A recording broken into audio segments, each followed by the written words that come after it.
Rightio, so this is what I've been doing with my 1-inch strips. So I promised you I'm going to show you what to do with all your scraps. So just cut your fabric into 1-inch strips. They can be cut straight, they don't need to be cut on the cross or done anything.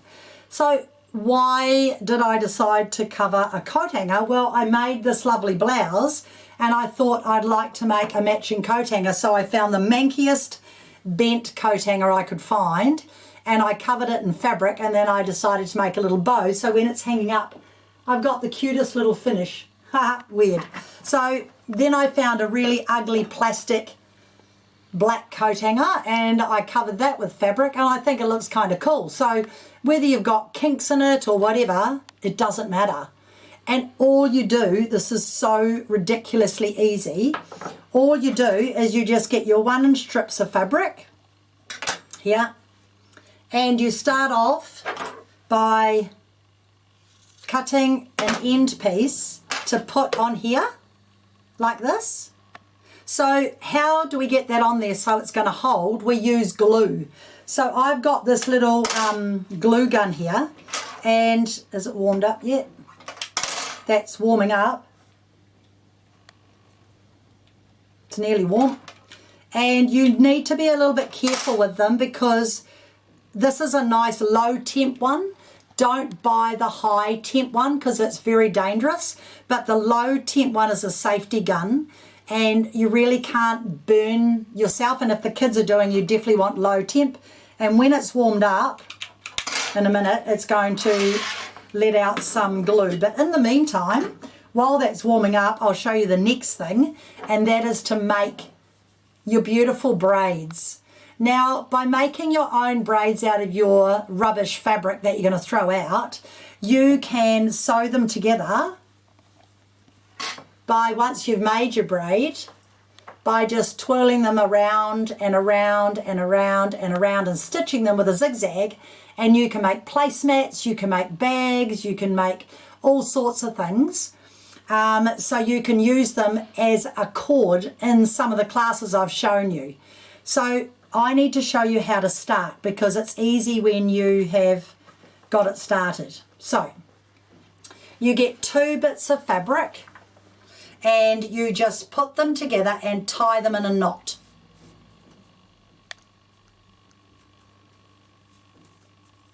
Okay, that's all you do. Now what you do is you get one of your pieces of fabric. So hold this, get one of your pieces of fabric and do 1, hold it, 2 twists and hold it. Then you bring that fabric over the piece you haven't done and swap them over. See, I've just gone over and swapped it. So now I'm holding the front one and I've got the back one and I'm going 1, 2. Bring it over the front. On the back one, 1, 2. So you're always rolling it away from you. 1, 2, over, away from you. 1, 2, over, away from you. 1, 2, and over the front. 1, 2, twists and over the front. 1, 2 twists and over the front. So I'm always going away from me and then bringing it over. So 1, 2 twists and over the front. Now when you do that and you let it go, it won't fall apart. It's very, very strong and it's really, really good. So I'm just going to do some more. Go a bit faster. 1, 2, over. 1, 2, over. 1, 2, over. 1, 2, over. 1, 2, over. 1, 2, over. Never have them the same length because as I start showing you, I need to teach you how to join them. So I've got a shorter one and a longer one, and I'm going to show you how you do your join. And notice every time I come over, I hold it with my thumb. So 1, 2, over, move my thumb. 1, 2, over, move my thumb. 1, 2, over, move my thumb. 1, 2, over, move my thumb. All right? And there you have it. So now what you do to join, if this gets too short, you fold this up and you make a hole like that. So you make a slit. So I've made a slit. Then you get your joining piece. I'll use a different colour. You fold it and you make a slit. So thanks to Alison for teaching me this. Make a slit. And what you do is you put, you put this through your piece that you're joining it to. Pull. So you have got your new piece joined onto your old piece, and then your new piece you put straight back through the hole that you've created, and then you pull it, and then you keep pulling it, and you've joined your two bits of fabric together. I'll show you again on this one. So you fold it, you put a clip, so you clip it so you've got an opening, you get another bit of fabric. I'll get a contrast piece so you can see it. You fold it, you clip it, you put your joining piece, it's a bit short, your joining piece through your piece you're working on, and then you bring it so you've got your joining piece and you put it back through the hole it's created, and there you have it, and then you pull it. Isn't that brilliant?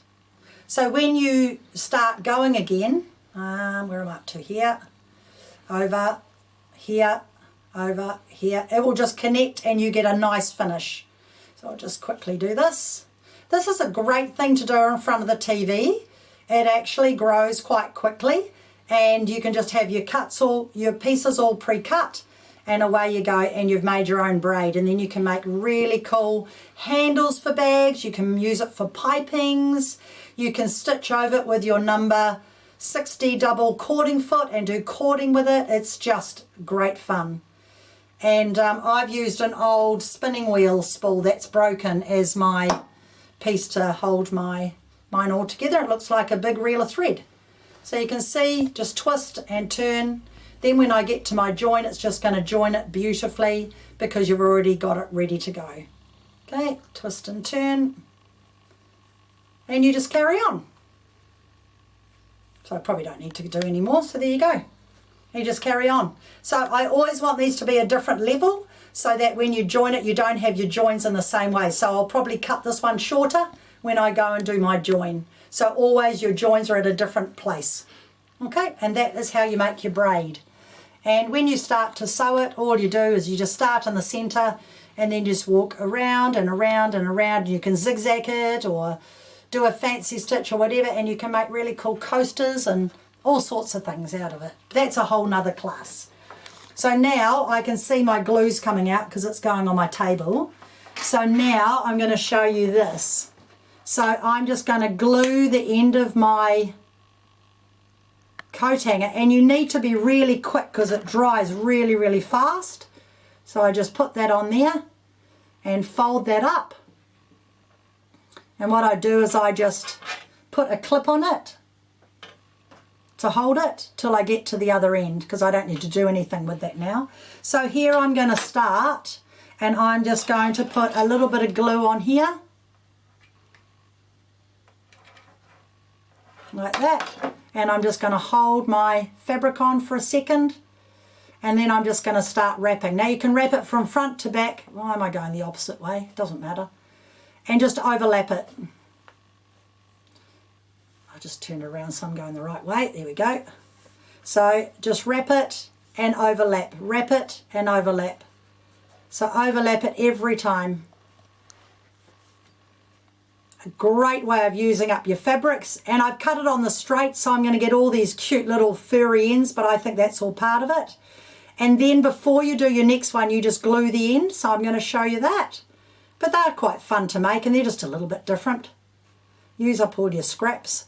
And then next month I'll show you another 2 things to do with tiny pieces. And that's going to be fun too, like confetti. So what I do here is I finish off that piece with a little bit of glue. So again, just leave this going the whole time. Put a little bit of glue on here. A lot of glue, a little bit of glue. And then just finish it off by just holding it for a second. And it won't burn your finger. See, you can just, doesn't hurt. It's actually fun to play with. And then I just put a bit of glue on there. Coming out quite large. and I just put my next colour on. So you don't, oh, that's double. You don't have to do the same colour like I've done on some of them. You can do them different colours. Like this one's going to be just all my scraps. So just roll it. Once you've started it, it will not go anywhere. That glue is really, really strong. You can go around the kinks. For this one, I just came to here and then folded it back and went under, and then came to the end and folded it back. It's actually one of my favourite, that one. So if you want to give a gift for somebody, you can pick these up for next to nothing at the op shops, these coat hangers, or you're probably like me and you've got a million in your wardrobe. I think I'm going this way this time. I think this is easier for my hand. So using my right hand to pull it over towards me. Don't know why I did the other way, but anyway. And you can see this is not really a 1-inch strip. It's just a scrap of fabric that I had. But if you cut them into 1-inch strips, you get a bit of a neater finish, but it's overrated really. It's quite fun. Take all the fairy bits off if you want. Go around your curve. There are no rules, so you can't really do it wrong, and it's just a little bit of fun. If you wanted to make these perfect, you'd cut them on the bias. But what's the point of that? You're just going to be wasting really good fabric. You may as well just use your scraps up. And even if it's just less than 1 inch, it just means you're not wasting the fabric. So you see on the corners, just make sure it's overlapped. Very, very simple. So that's just a couple of fun little ideas to use up some of your scraps of fabric, and both of these are using 1-inch strips. This cord definitely needs to be 1-inch strip. This one could be a bit less, but not too much less than 3/4 of an inch. So here I go again, just to show you. So I'm ready to join it. So you just come round like that, and I'm ready to join this here. So I just get my glue gun and I just run it down there and bring this over tight and hold it just for a minute. That's all it takes. And then I might just do these 2 colours actually. And then just put another bit of glue to put your next bit on. Make sure you turn your glue gun off, but it won't mark your table or your machine because it just pulls off. Hold it for a second, like that, literally 2 seconds, and away you go. It's so good. So if you don't have one of these glue guns in your sewing room, get one, because they're so much fun and you can use them for all sorts of projects. And they're safe for the kids to use because they're not hot. They're a low temp. Don't buy the hot one. And the sticks, these sticks here, when it runs out, you just get another one and push it through the hole there. We used to sell them a long, long time ago, but we don't keep them in stock anymore. So you can buy them from, I don't know, probably Whitcoulls or the Warehouse Stationery. You might even pick them up from an emporium, I don't know. But just get the low temp, not the high temp. And that is how you make your coat hangers. I'll just glue this bit and then I will stop. So it's pretty easy and it's a little bit of fun, and you're using up all your scraps instead of throwing them out. Not that you would, of course. And there you have it. And remember, just hold it for a couple of seconds. You can trim off all your little taggy bits, but that is really strong and that's not going to go anywhere. And then I just keep going. I go to here and then I just bind them together and bind the end. So this one is a little bit scraggly, but I kind of like that look and I think they're quite fun. And once they've frayed that much, they will never fray anymore. So it's not going to keep fraying. So you can see how much nicer these are in your sewing room. And this one, I decided to use one colour and I made a little bow. And look, I've even left this was so old, it even had this kink in it. And I even left the kink in it because it looks fun. And they do look nicer than an ugly coat hanger like that in your wardrobe. Okay, and they also help make the clothes hang on here by not sliding off the coat hanger. So there you go. There's some fun things to do with, I'm just going to unplug this, with 1-inch strips of fabric and some beautiful shirts you can make out of from your book, from your pattern. and some wonderful tog bags, beach bag or camping bag or anything bag, washing bag to take for the summer. So really nice gift to make people, and if you've got people overseas, that's what I wanted to show you. So I'm taking some of these overseas obviously because we are heading over there, and these are going to be gifts. So it's going to fold up like this, then it's going to fold up like this, and literally look how, I'll put my handles inside. And I think I'm going to make a little bag for my bag, and it's going to go like that. And then if I make a little bag for it, it's a much better way to store it. So it can be inside a little bag with a handle. It can hang up, and when you go camping, you can take it out and you've got your big bag. So I think with the scraps, I'll just make a bag for my bag because I think it's a much better idea than having that hanging around. So just fold it once, fold it twice. Oops, again, put your handles in the middle, and then make a little bag, and it goes nice and small. And the best thing about sending that, if you're sending that in the mail, that's light because it's really, really soft and light. So that's a really good, that will just fit in a small envelope and you can send it overseas. So yeah, really, really, really nice. Hopefully it won't go missing because somebody would love that bag.